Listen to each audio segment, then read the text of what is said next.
Hi students, welcome to our channel Hindi Gyan Mandir. నేను సియారాం క్యారెక్టర్తో ఇప్పుడు మీ ముందుకు వచ్చేసాను. విశారద పూర్వార్ధ వాళ్ళకి నిర్మలాలో సియారాం, సో థర్డ్ సన్ మూడో కొడుకు గురించి క్యారెక్టర్ చూసేద్దాం. చాలా సింపుల్గా ఈజీగా రాశాను చూడండి. సియారాం మున్షి తోతారాం కా సబ్సే చోటా పుత్ర హై. సియారాం ఎవరమ్మా? మున్షి తోతారాంకి మూడో కుమారుడు అనమాట. ముగ్గురు కదా, ఫస్ట్ మన్సారాం, సెకండ్ జియారాం, థర్డ్ సియారాం. చోటా పుత్ర చిన్నవాడు. వహ సీదా సాదా హై, చాలా నార్మల్గా ఉంటాడు. చల్ కపట్ జాంతా నహి, చల్ కపట్ అంటే కపటాలు మోసాలు ఇటువంటి తెలీదు.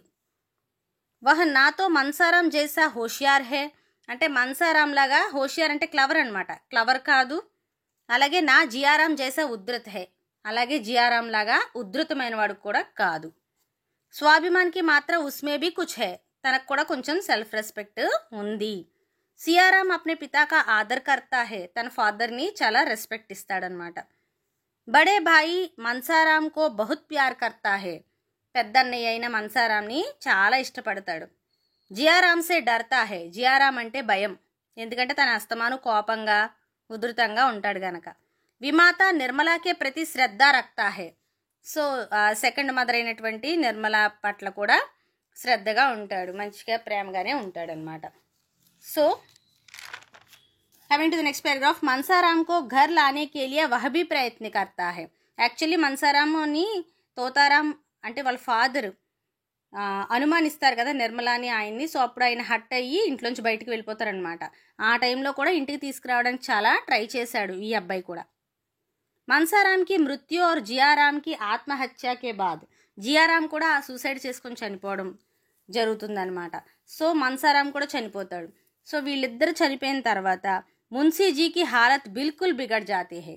సో వాళ్ళ ఫాదర్ అయినటువంటి తోతారాం గారి యొక్క, మున్సీ తోతారాం గారి యొక్క హాలత్ అంటే పరిస్థితి చాలా బిగడ్ జాతి హే, బిల్కుల్ అంటే బాగా బిగడ్ జాతి హే, పాడైపోతుంది అనమాట. చాలా బాధ, ఇద్దరు కొడుకులు చనిపోయారంటే ఎంత బాధ అది. సో అందుకని బాగా కుంగిపోతారనమాట ఆయన. తో వహ బార్ బార్ బాజార్ జాకర్ సామాన్ లాతే హే. తో తను ఏం మళ్ళీ మళ్ళీ వెళ్ళి, ఇంకెవరున్నారు, ఎవరు లేరు కదా, సో తను వెళ్ళి సామాన్లు తీసుకురావడం, మార్కెట్కి వెళ్ళి ఇటువంటివి చేస్తాడు. ఉస్కి పడాయి भी बिगड़ जाते हैं. సో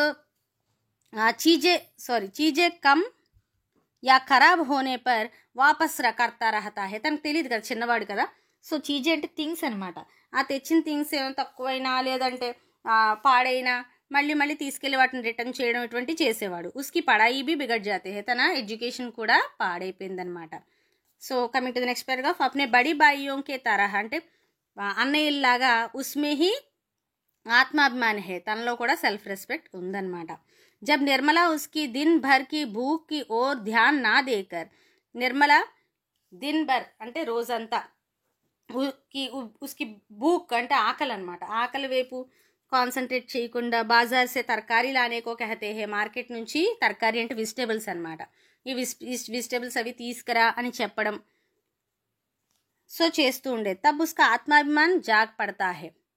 తో తను అప్పుడు సెల్ఫ్ రెస్పెక్ట్ అప్పుడప్పుడు కనిపిస్తూ ఉండేదన్నమాట. అలాంటప్పుడు నిర్మలాకే कहने पर भी वह संकोच करता है और उसकी मातृहीनता के कारण रो पड़ता है.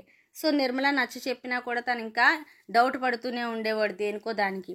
అలాగే తన ఉస్కి మాతృహీనతకే కారణం, తనకి అమ్మ లేదు అనేటటువంటిది గుర్తు చేసుకొని దానికి ఏడుస్తూ ఉండేవాడు అనమాట, రో పడతా హే అంటే. ఓకే, సో ఇది తన క్యారెక్టర్. మీరు సింపుల్గా నేర్చుకుంటే సరిపోతుంది. అందులో కొద్దిగా మీకు అర్థమైనంత వరకు సింపుల్గా రాసుకోండి, ఓకేనా. సో అందరూ ఛానల్ సబ్స్క్రైబ్ చేసుకోండి. రోజు రోజుకి ఎవరికైనా సబ్స్క్రైబర్స్ పెరుగుతారు, బట్ నాకెందుకో తగ్గుతున్నారు. మీరు ఎగ్జామ్ అయిపోయిన తర్వాత అన్సబ్స్క్రైబ్ చేస్తున్నారేమో, బట్ ఎవరికైనా తెలిసిన వాళ్ళకి, ఎగ్జామ్స్ రాసే వాళ్ళకి దీన్ని షేర్ చేయండి, యూజ్ అవుతుంది. ఎడ్యుకేషన్ ఛానల్స్ని ఎంకరేజ్ చేయండి. Thank you very much. Support to Hindi Gyan Mandir channel. All the best all of you.